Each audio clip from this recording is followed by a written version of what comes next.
Story की starting में हम मेन लीड जियांग निंग को देखते हैं, जिसकी कुछ दिन पहले ही सगाई हुई थी, लेकिन उसका मंगेतर इस पार्टी में किसी और लड़की के साथ घूम रहा है। लेकिन वो लड़की जियांग निंग को बुली कर रही है, बोल रही है तुम अब गरीब हो चुके हो, तो तुमने इतनी बड़ी पार्टी में आने की हिम्मत कैसे की। वो बोलती है मैं अपने मंगेतर से मिलने आई हूँ। तभी उसका मंगेतर सामने आता है, लेकिन वो उसको अब छोड़ चुका है और उस लड़की की बॉयफ्रेंड बन चुका है। मैं तुम्हारे साथ 5 साल से हूँ और कुछ दिन पहले ही हमारी सगाई हुई थी, तो तुम मुझे इस हालत में कैसे छोड़ सकते हो, क्योंकि तुम्हारे पास अब कुछ नहीं है और मैं तुम जैसे गरीब के साथ क्यों रहूं। ये लो तुम्हारी अंगूठी लो और यहाँ से दफा हो जाओ।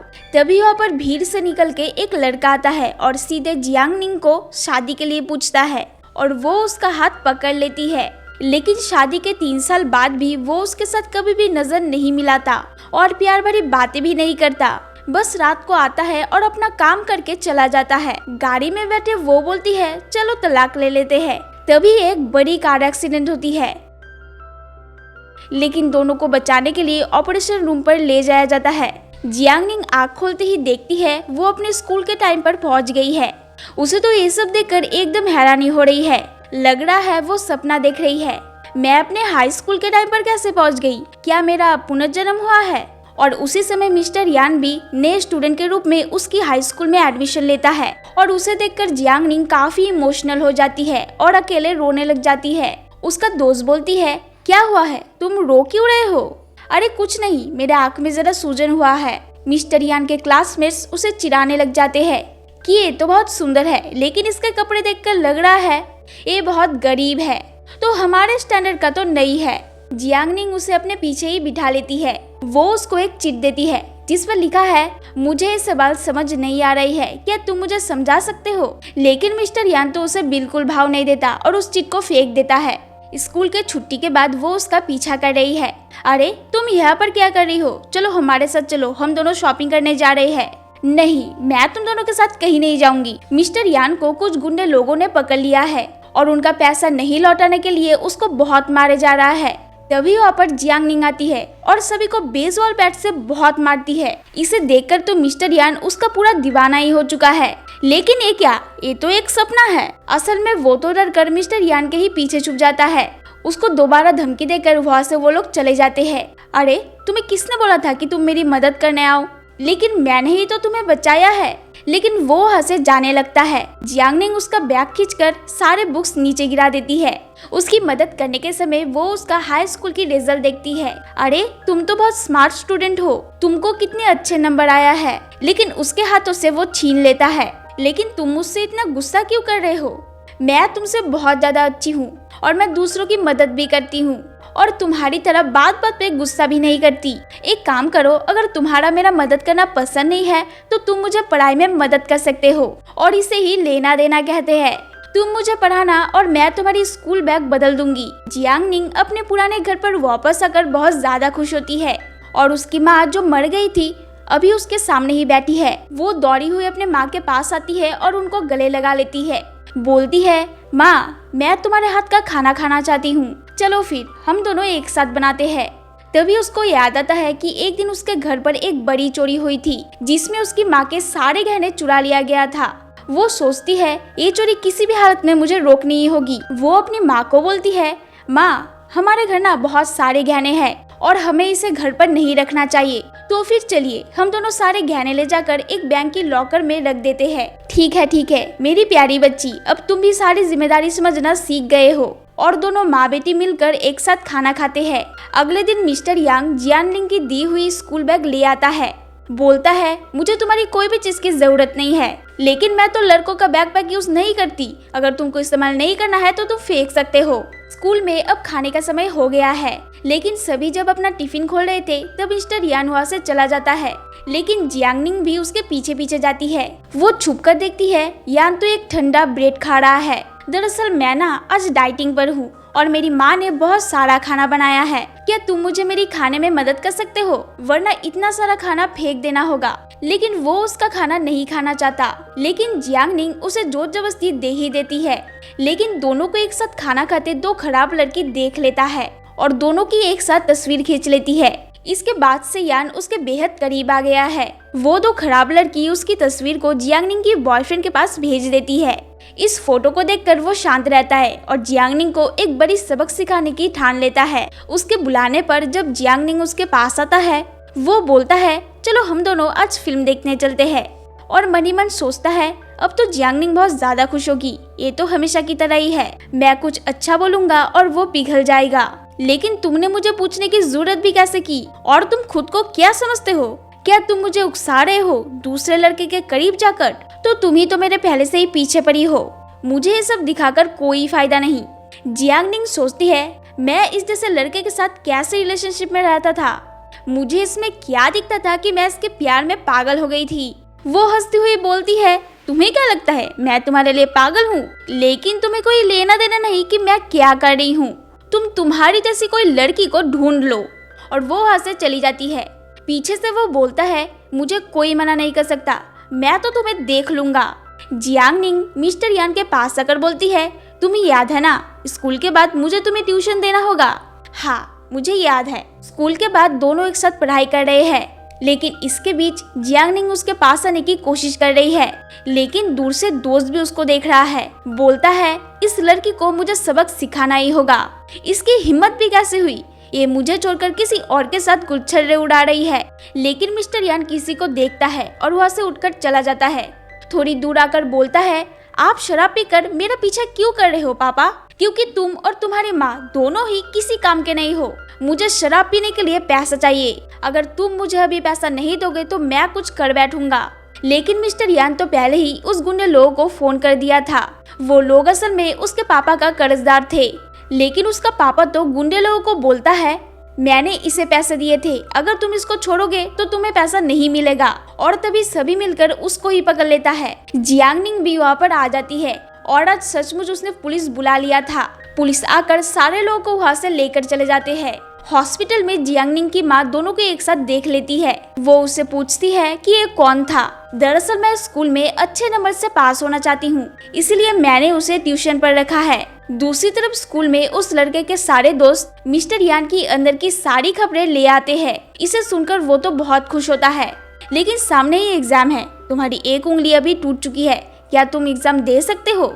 वो बोलता है मुझे अच्छे नंबर ले आने से कोई भी नहीं रोक सकता। बाहर आते ही सब लड़के उसको घेर लेते हैं, लेकिन वो चालाकी करके खुद को ही चोट पहुंचा लेता है। तभी जियांगनिंग उसके सामने आ जाती है। अगर तुम लोग अभी यहाँ से नहीं गए तो मैं प्रिंसिपल से शिकायत कर दूंगी कि उसका ये हालत तुमने किया है। वो बोलता है तुम इस गरीब की बात पर विश्वास कर सकते हो, लेकिन मेरे बातों पर नहीं। तुम्हें तो ये सब देखकर मजा आ रहा है ना, आखिरकार देख ही लेते हैं कौन जीतता है। और वो उसको मारने ही वाला होता है कि पीछे से एक टीचर आ जाता है। बोलती है सर देखिए जरा इन लोगों ने इसका क्या हालत कर दिया है, वो तो खुद ने ही किया है, मैं इन सभी को देख लेता हूँ, तुम जरा इसे हॉस्पिटल ले जाओ। उसे देखकर डॉक्टर बोलती है तुम्हारी हड्डी एकदम टूट चुकी है, अगर इसे रेस्ट नहीं मिला तो इसे काटना पड़ेगा। वो बोलता है कोई बात नहीं, मेरा सामने एग्जाम है, मुझे इस उंगली की परवाह नहीं। और उसकी बार बार मना करने पर डॉक्टर उसकी उंगली को प्लास्टर कर देते हैं। मिस्टर यान उस पर ही गुस्सा करने लग जाता है। तभी वो एक चॉकलेट निकाल कर उसके मुंह में दे देता है। तुम कुछ ज्यादा ही गुस्सा करते हो, जरा ये मीठा खाओ, तुम्हारा मुंह भी मीठा हो जाएगा और मीठा मीठा बोलोगे। दूसरी तरफ टीचर उन लड़कों को सजा के तौर पर बहुत देर उनको दौड़ाता है। जब मिस्टर यान एक हाथ से कोई भी काम नहीं कर पा रहा है, तब जियांगनिंग उसकी बहुत मदद कर रही है। ये सब देखकर उसकी दोस्त बोलती है मुझे तो लगता है तुम उसे पसंद करने लगे हो। नहीं नहीं, मैं जरा उसकी मदद कर रही हूँ, क्योंकि मेरे अलावा उसको मदद करने वाला कोई भी नहीं है। दोनों लड़की मजाक करते हुए अपना हेयर बैंड खो देती है, लेकिन वो तो मिस्टर यान को मिल जाता है, लेकिन उसको वापस नहीं करता। दूसरी तरफ जियांगनिंग देखता है मिस्टर यान तो किसी दुकान पर काम कर रहा है। वो उसको धक्का देकर बाहर ले आता है और बोलता है तुम्हारा हाथ तो अभी भी ठीक नहीं हुआ है और तुम इस दुकान पर काम कर रहे हो, लेकिन मैं तो तुम्हें ट्यूशन पढ़ने के पैसे दे रही हूँ। वो बोलता है लेकिन मुझे तुम्हारे पैसे की कोई भी जरूरत नहीं है, मैं अपना खर्चा उठा सकता हूँ, लेकिन तुम समझ नहीं रहे हो, तुम्हारा हाथ भी ठीक नहीं हुआ है, तुम चिंता मत करो, मैं इसका ध्यान रखूंगा। तभी वो उसको गिरी हुई हेयर बैंड देता है, लेकिन ये मेरा नहीं है। मिस्टर यान बोलता है मुझे नहीं पता ये किसका है, मुझे मिला था और मैंने इसे रख लिया। तभी वो वहाँ से जाने ही लगता है कि जियांगनिंग उसको बोलती है सामने ही तुम्हारा बर्थडे है, बोलो तुम्हें गिफ्ट में क्या चाहिए। लेकिन तुम्हें किसने बताया मेरा बर्थडे है? तभी उसको याद आता है जब दोनों की शादी हुई थी तब हर साल जियांगलिंग उसको गिफ्ट देता था, लेकिन वो उसको नहीं लेता था, ये बोलकर कि मैं अपनी जन्मदिन नहीं मनाता। दोनों दोस्त मिलकर मिस्टर यान की बर्थडे सेलिब्रेशन कैसे किया जाए इसके बारे में बातें सोचती है। तुम्हें क्या लगता है मुझे उसे क्या गिफ्ट देना चाहिए? मुझे लगता है तुम्हें उसे बहुत सारी हंसी गिफ्ट देना चाहिए, क्योंकि वो तो हंसता ही नहीं। रात में स्कूल के सारे लड़के उसको मारने आता है, लेकिन सीसीटीवी कैमरा देखकर घबरा जाते हैं। और मिस्टर यान बोलता है अगर तुम यहाँ से अभी नहीं गए तो मैं कल जाकर पुलिस में रिपोर्ट कर दूंगी। और वो ना डरने का बहाना करके वहाँ से निकल आता है। आज उसका जन्मदिन है और उसकी माँ ने बहुत ही प्यार से अपने बेटे के लिए कुछ खाना बनाया है, लेकिन वो बोलता है माँ आपको इतना खर्च करने की क्या जरूरत थी, मैं तो अपना जन्मदिन कभी भी नहीं मनाता।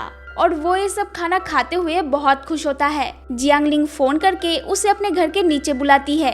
तुम्हारे बर्थडे पर मैं तुम्हारे लिए कुछ लाई हूँ, लेकिन मैंने तो तुमसे कहा था कि मैं अपना जन्मदिन नहीं मनाता। मैं इसे नहीं ले सकता, तुम इसे वापस ले जाओ। तुम इसे ले रहे हो या मैं इसे फेंक दूं? ठीक है, एक काम करो, तुम ही इसे फेंक दो। और देकर चली जाती है। जरा रुको, मैं तुम्हें तुम्हारे घर छोड़ आता हूँ और गिफ्ट के लिए थैंक यू। इसके बाद वो उसे छोड़ने जाता है, लेकिन जियांगलिंग उसे पीछे से देखता ही जा रहा है। सोचती है ये मुझे आज इतना सुंदर क्यों लग रहा है? पहले तो इसे देखकर मुझे कुछ भी फील ही नहीं होता था, लेकिन आज लग रहा है कुछ अलग बात है। अच्छा, मैंने सुना है कुछ एग्जाम देने तुम शहर जा रहे हो, क्या ये सच है? इसलिए तुम कुछ दिन स्कूल नहीं आ सकते हो। एक काम करो, तुम जरा रुको, मैं आती हूँ। वो कहीं से एक केक ले आती है और उससे बोलती है तुम इसे ही देखकर अपना बर्थडे विश मांग सकते हो। लेकिन मिस्टर यान तो पहले कुछ भी मांगना नहीं चाहता था, लेकिन उसके बार बार बोलने से वो हाथ जोड़कर मांगता है कि मेरे सामने जो लड़की है वो हमेशा मेरे साथ ही रहे। और उसका मोमबत्ती बुझाते ही जियांगलिंग उसे हैप्पी बर्थडे बोलकर विश करती है और दोनों एक साथ केक खाते हैं। घर आकर सबसे पहले मिस्टर यान उसकी दी हुई गिफ्ट खोलता है। उसमें पहले तो एक लेटर है जिसमें लिखा है कि तुम अपने साथ अपने हाथ का भी ख्याल रखो और हमेशा मुस्कुराते रहना। और उसके हाथों को ठीक रखने के लिए वो उसे एक ग्लव देता है। जियांगलिंग अभी स्कूल में है और कुछ दिनों से काफी उदास नजर आ रही है। उसकी दोस्त बोलती है क्या हुआ, तुम पिछले कुछ दिनों से काफी उदास नजर आ रहे हो। ओह, कुछ दिनों से कोई स्कूल नहीं आ रहा है इसलिए शायद तुम उदास हो। तभी एक लड़की दौड़ती हुई रूम में आती है और बोलती है यान आ गया है और वो जो एग्जाम देने गया था उसमें फर्स्ट आया है। तभी जियांगलिंग बहुत ही ज्यादा खुश होती है और उसे वो एक बार देखना चाहती है, लेकिन सुनने मिलता है वो काफी दिनों से शहर था, इसलिए स्कूल वालों ने उसे छुट्टी दिया है कुछ दिन आराम करने के लिए। लेकिन मिस्टर यान घर जाने के बदले उल्टा क्लासरूम में आता है और जियांगलिंग के साथ मुलाकात करता है। बोलता है मैं तुम्हारे लिए शहर से कुछ लाया हूँ। वो उसे खोलकर देखता है और उसे बहुत ज्यादा पसंद आता है। कंपटीशन में फर्स्ट आने के लिए मिस्टर यान को पूरे 1 लाख रुपए मिला है। उसे संभालते हुए वो घर जा रहा होता है, लेकिन रास्ते पर वो गुंडे लोग फिर से आ जाते हैं और उसे मारते हुए सारे पैसे ले जाने लगते हैं। लेकिन तभी स्कूल का बदमाश लड़का सामने आता है और इस लड़के ने ही उस गुंडे लोगों को बताया था कि उसके पास बहुत सारे पैसे हैं। तुम्हें क्या लगता है मैं इतनी जल्दी अपनी दुश्मनी भुला दूंगा? मैं धीरे धीरे तुम्हारा ऐसा हालत कर दूंगा कि तुम कुछ भी नहीं कर पाओगे। लेकिन मिस्टर यान बोलता है तुम मेरा कुछ भी नहीं कर पाओगे।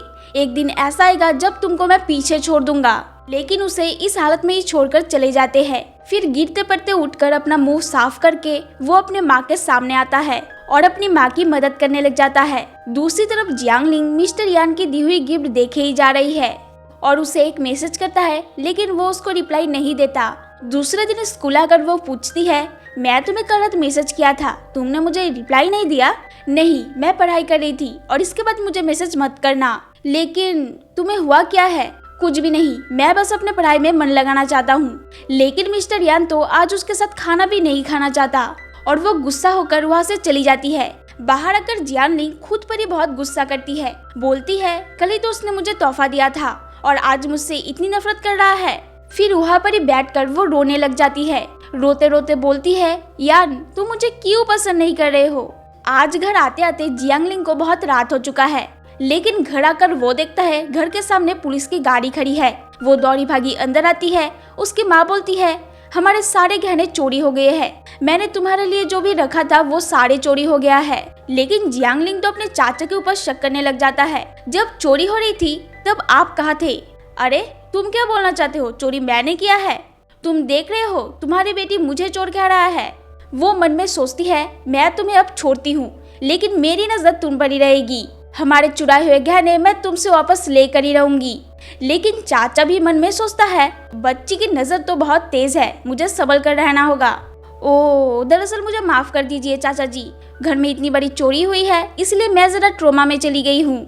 लेकिन उसकी माँ बोलती है मेरी फैक्ट्री की जिम्मेदारी मैं तुमको ही दे दूंगी, इसे उसकी माफी समझो। जियांगलिंग अपनी माँ को बहुत समझाने की कोशिश करती है, लेकिन चाचा जी भी चालाकी करके चाचा जी इसे लेने के लिए मान जाता है। चाचा जी मन में सोचता है एक बार मुझे मिल जाए तो मैं ये माँ बेटी को घर से लात मारकर निकाल दूंगा।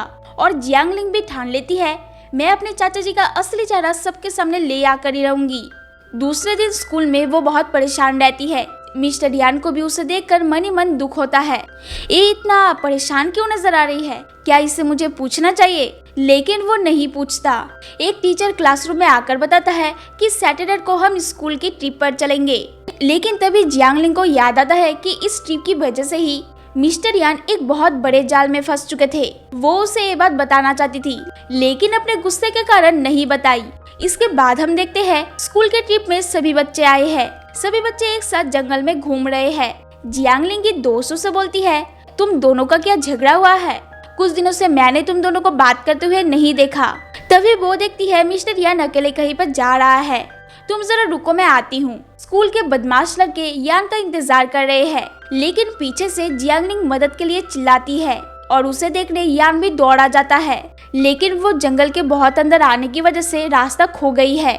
मिस्टर यान को फंसाने के लिए जाल में वो खुद ही फंस चुका है। और रात होते ही टीचर के पास सभी लौट आते हैं और तभी बारिश भी होने लग जाती है। जियांगलिंग तभी भी कैंप पे वापस नहीं आया था, इसलिए मिस्टर यान उसे ढूंढने अकेले ही निकल जाता है। बहुत देर ढूंढने के बाद वो उससे मिल ही जाता है। उसे देखते ही मिस्टर यान उस पर चिल्लाने लग जाता है क्या तुम इतनी बेवकूफ हो कि अकेले ही जंगल में आ गई थी? लेकिन जियांगलिंग के पैर पर कुछ हुआ है इसलिए वो चल नहीं पा रहा है। इसलिए यान उसको अपने पीठ में उठाकर कैंप में ले जाता है। बहुत देर बारिश में भीगने की वजह से जब जियांगलिंग अपने कपड़े बदल रहा होता है तब कैंप के पीछे से कुछ लड़के उसे देखने लग जाते हैं। लेकिन मिस्टर यान उन सबको देख लेता है और एक एक करके मारने लग जाता है। लेकिन एक लड़का मिस्टर यान को पीछे से सिर पर मारता है और उसका बहुत सारा खून निकलने लग जाता है। वो अभी हॉस्पिटल में एडमिट है। क्लास टीचर उसके ऊपर बहुत चिल्लाते हैं और जियांगलिंग को उसकी मदद करने के लिए छोड़ जाते हैं। उसे देखकर वो रोने लग जाती है और बोलती है मैंने ये सब बदलने की बहुत कोशिश की, लेकिन मुझे उम्मीद बिल्कुल भी नहीं थी कि मैं जितना भी कोशिश करूं हालात उतना ही खराब होता जा रहा है। तुम्हारा हाथ टूट गया, मेरी घर पर चोरी हुई और अब तुम्हारी कितनी पिटाई हुई, लेकिन मैं जितना भी कोशिश करूं कुछ भी नहीं बदल पा रही हूँ। वो बोलता है जियांगलिंग तुमने बहुत अच्छा काम किया। मैंने कभी भी नहीं सोचा था कि हम दोनों बात करेंगे, लेकिन देखो अब हम दोस्त हैं। लेकिन तुम मुझे कुछ दिनों से काफी नजरअंदाज कर रहे हो और तुम नहीं चाहते कि मैं तुम्हारी दोस्त बनी रहूं। और इसके लिए मिस्टर यान उससे माफी मांगता है। तुम मुझे माफ कर दो कि मैंने तुम्हें परेशान किया, लेकिन तुम मुझसे वादा करो कि तुम मुझे कभी भी इसके बाद नजरअंदाज नहीं करोगे।